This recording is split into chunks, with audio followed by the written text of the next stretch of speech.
به نام خدا، با تقدیم سلام خدمت همه شما شاگردای عزیز. خدا کنه همتون خوب و صحتمند باشید.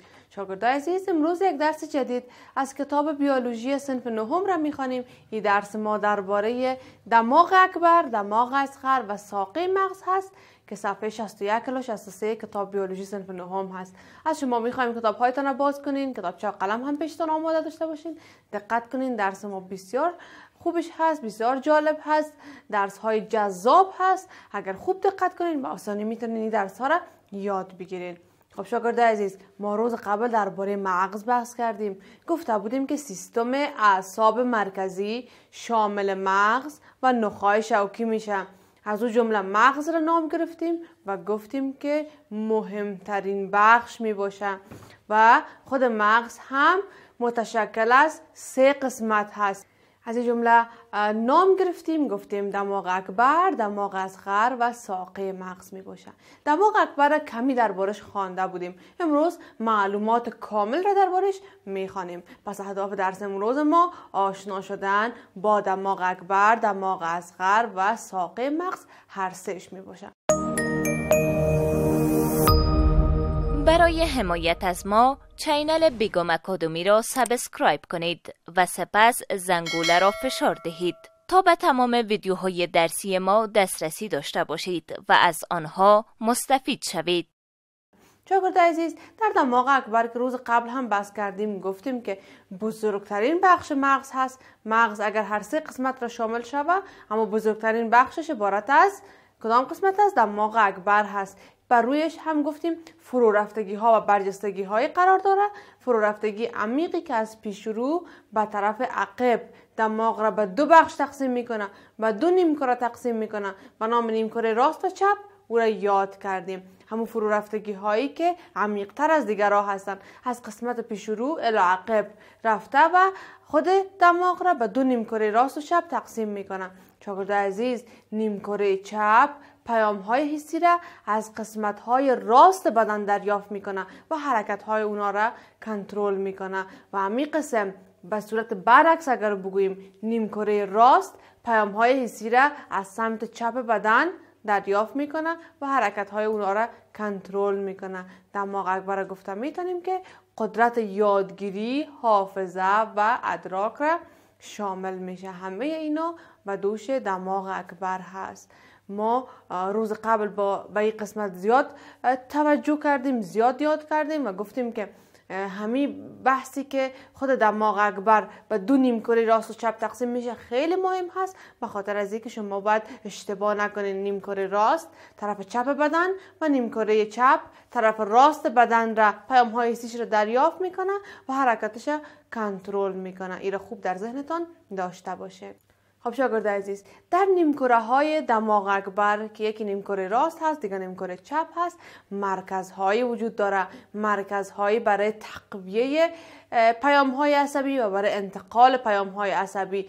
وقتی میگم پیام عصبی، دیگه باید شما به همه چیز فکر کنین. هر نوع فعالیتی که توسط یک شخص انجام میشه، هر کاری که انجام میشه، همه اینا یک پیام باید بره به اعصاب، پیام های عصبی انتقال پیدا کنه و بعد از اینکه پیام های عصبی انتقال پیدا کرد، ما گفتم میتونیم که شخص میتونه اون کار رو انجام بده، حس کنه، حسیت انتقال میکنه، حرکت را باعث میشه و یا هر فعالیتی که انجام میشه. پس در کل گفتم میتونیم که مرکزهای مهم تقویت و انتقال پیام های عصبی وجود داره که اطلاعات در بین بخش های مغز چی میکنه؟ رد و بدل میکنه و این وظیفه را انجام میده. شاگرد عزیز، هر 2 طرف نیمکره های دماغ اکبر در این پروسه سهیم هست. مراکز مختلفی وجود داره که پیام های عصبی را باید تقویه کنه، پیام های عصبی را کنترل کنه، پیام های عصبی را انتقال بده. مهمترین بخش انتقال هست تا که برسه و ورزو پاسخ هم گفته شود. اطلاعات بین این بخش ها مغز رد و بدل میکنه. از این جمله ما یکی از این مراکز را نام میگیریم که نامش هست تالاموس. یک مرکز نامش هست تالاموس که یک بخش بسیار مهم و اساسی دماغ اکبر هست. شاگرد عزیز، اطلاعات حسی، وقتی میگم اطلاعات حسی یعنی همو معلومات جمع آوری شده ای که مرتبط با نیورون های حسی هست. همین اطلاعات که به نام اطلاعات حسی یاد میشه از بیشتر نقاط بدن وقتی که جمع میشه میآید به کدام قسمت؟ به همین مرکزی که نام گرفتیم و گفتیم نامش تالاموس هست. همین پیام های حسی به تالاموس میآید. در اینجا چی میشه؟ همون کارهایی که گفتیم وظیفهش هست تقویه میشه، به بخش مربوطه خود فرستاده میشه و همون بخشی هست عبارت از قشر دماغ هست، به قشر دماغ اکبر فرستاده میشه و تحلیل و تجزیه میشه و گفتم میتونیم که پاسخ برش دریافت میشه. یعنی این وظیفه چی هست؟ وظیفه تالاموس هست. به طور مثال بر شما همین انتقال اطلاعات حسی و پیام های حسی را دادم و گفتم که از نقاط مختلف بدن در تالاموس گرد هم میایه، تقویه میشه و بخش های مربوطش در قسمت قشر دماغ فرستاده میشه. خب شاگرد عزیز، حالا که تالاموس را شناختین، مرکزی که به نام تالاموس هست امروز آشنا شدین، در تحت تالاموس یک ساختمان دیگه هست که به نام هایپوتالاموس یاد میکنیم. هایپوتالاموس بیشتر فعالیت های حیاتی هست و توسط یک شخص انجام میشه، اونا را چی میکنه؟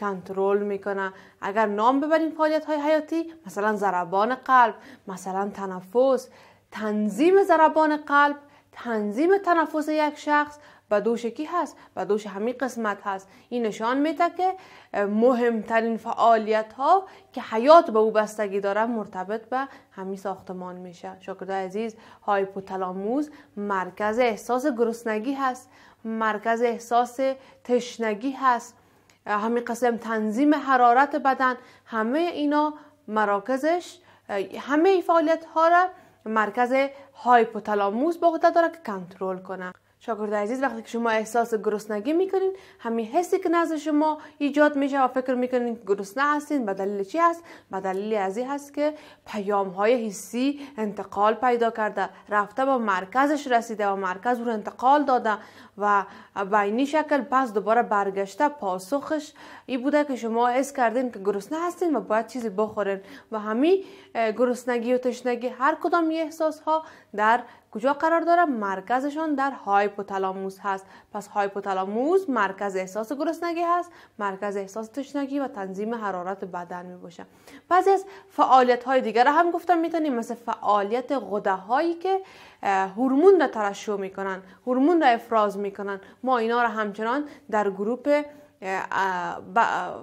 کار همین بخش گفتم میتونیم، یعنی همین فعالیت ها را هم کنترل میکنن. شاگرد عزیز، ما درباره تالاموس و هایپوتالاموس به صورت جداگانه صحبت کردیم. در تحت تالاموس گفتیم هایپوتالاموس قرار داره، اعمال و فعالیت های حیاتی را کنترل میکنه. فعالیت های حیاتی را هم نام گرفتیم، گفتیم ضربان قلب، تنفس، تمام اینا را چی میکنه؟ کنترل و تنظیم میکنه. مرکز احساس گرسنگی، تشنگی و تنظیم حرارت بدن میباشه و همین قسم فعالیت غده هایی را که هورمون را ترشح میکنن همچنان کنترل و تنظیم میکنن. یه از وظیفه خود هایپوتالاموس بود. حالا اگر جمع بندی داشته باشیم قسمت دماغ اکبر را، متوجه میشیم که چقدر مهم هست، چقدر بخش های مهم اساسی در دماغ اکبر و در هر دو طرف نیمکره ها، هم در نیمکره راست و هم در نیمکره چپ قرار داره. حالا خیلی شاگردای عزیز، درباره دماغ اصغر میخوانیم. دماغ اصغر از نامش معلوم هست که کوچکتر هست. یعنی اگر دماغ اصغر را همین قسمت مغز با دماغ اکبر مقایسه کنیم، میگیم دماغ اصغر از نظر سایز کوچک هست. در کجا قرار داره؟ در قسمت های پایینی یا تحتانی دماغ اکبر دماغ اصغر قرار داره. گفتم میتونیم در قسمت تحتانی دماغ اکبر و در عقب ساقه مغز. ساقه مغز را شاید هنوز شما نشناسین، ما بعدا روش بحث میکنیم. در همین عقب ساقه مغز و در پایین دماغ اکبر یک ساختمانی قرار داره و ما نام او را دماغ اصغر میمونیم که این هم از دو نیمکره تشکیل شده و گفتم میتونیم که موقعیتش در این قسمت هست. فعالیتی که انجام میده متفاوت هست نسبت به دماغ اکبر. هر کدامشون از خود فعالیت های مختلف را دارن و به اهداف مشخص خود کار میکنن. گفتم میتونیم دماغ اصغر مهمترین مرکز هماهنگی و هماهنگی در چی؟ هماهنگی در حرکت، هماهنگی حرکات و تنظیم حالت توازن و تعادل بدن هست. همین که من امیال ایستاده هستم و همین که شما امیال نشستین، این نشان میده که بدنتان تعادل داره، بدنتان یک تعادل و هماهنگی را حفظ کرده. ما به یک طرف کج نمیشیم، میتونیم مستقیم ایستاد شویم، میتونیم حرکت کنیم. تعادلی که وجود داره، توازنی که وجود داره و هماهنگی حرکات تمامش به دوش کجا هست؟ تنظیم همین حرکات و همین فعالیت ها به قسمتی که ما به نام دماغ اصغر یاد میکنیم. دماغ اصغر مرکز هماهنگی حرکات هست که حرکات تنظیم میکنه و همین قسم حالت توازن و تعادل بدن را هم تنظیمش به دوش دماغ اصغر هست. پس برای انجام هر نوع فعالیتی که انجام میشه اطلاعات را از کجا میگیره؟ اگر خوب دقت کنیم ما به خاطر ایستاده شدن از کدام قسمت های خود استفاده میکنیم؟ به خاطر حرکت کردن کدام بخش های بدن ما در حرکت دخیل هست؟ من مطمئن هستم شما فصل گذشته را خوب خواندین و همیال در ذهنتان میاد که عضلات هست، مفصل ها هست، یا مثلا ما چشم ما تعادل داره، گوش های ما، چشم های ما. پس از همین ساختمان ها، از همین قسمت های بدن اطلاعات جمع میشه و کدام بخش ها رو نام گرفتم؟ باز اگر براتون بگویم عضلات هست، مفاصل هست، جلد هست، چشم ها، گوش ها و همه اینا بخش های از بدن هستند که انجام هر نوع اعمالی را که دارن اطلاعات را دماغ اصغر از همین ساختمان ها دریافت میکنه، تحلیل و تجزیه میکنه تا اینکه باعث شود که حرکت ایجاد شود یا باعث شود که تعادل و توازن در بدن و در هر کدام این ارگان هایی که نام گرفتیم ایجاد شود.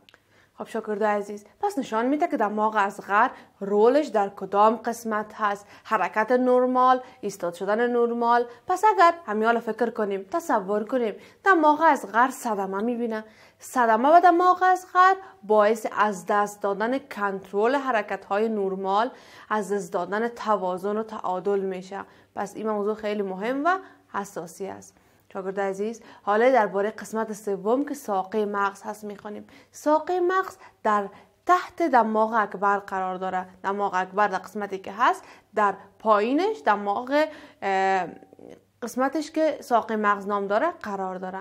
از یک طرف به نخاع شوکی و از طرف دیگه به دماغ اکبر و اصغر وصل هست، یعنی با هم دیگه ارتباط هم دارن. هر کدامش مثل یک بخش جداگانه در قسمت قرار نگرفته.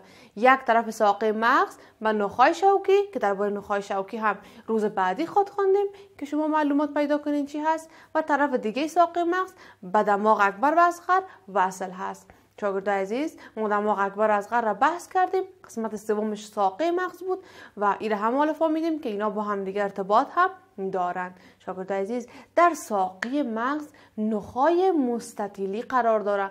ما نخاع مستطیلی را به نام میدولا آبلانگاتا یاد میکنیم. میدولا آبلانگاتا نخاع مستطیلی هست که در ساقه مغز قرار داره.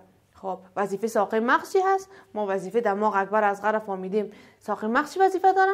وظیفهش در تنظیم فعالیت‌های غیر ارادی هست. مثلا او فعالیت‌هایی که به عهده ما نیست، به دوش ما نیست، مثل اعضای تنفسی، اعضای هضمی، مثل قلب، همه این فعالیت‌هایی که توسط این بخش‌ها و این سیستم‌ها انجام میشه و به اراده ما نیست، همه اینا تنظیم فعالیت‌هاش به دوش ساقه مغز هست. شاگرد عزیز، اگر هر سه قسمت شما در نظر بگیرین با هم یک موضوع را میرسانه که تنظیم، هماهنگی و کنترل، همه این لغات زیادتر استفاده شده، یک نظم و هماهنگی، یک تنظیم و کنترل را بر فعالیت‌های بدن ایجاد میکنه که هر قسمت از هم متفاوت می باشه.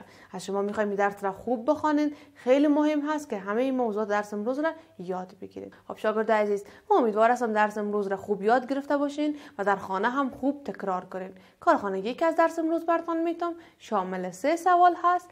هر کدام این سوال ها مشخص هست درباره هر 3 قسمت، دماغ اکبر، دماغ اصغر و ساقه مغز. معلوماتی را که یاد گرفتین نوشته میکنین، به صورت جداگانه سوالات را پاسخ میدین و در کاغذ هایتان منظم نوشته میکنین. تا درس بعدی با یک موضوع جدید، همه شما را به خداوند بزرگ میسپارم. خدا نگهدار. قبل از آغاز درس بعدی وقفه کوتاه میگیریم.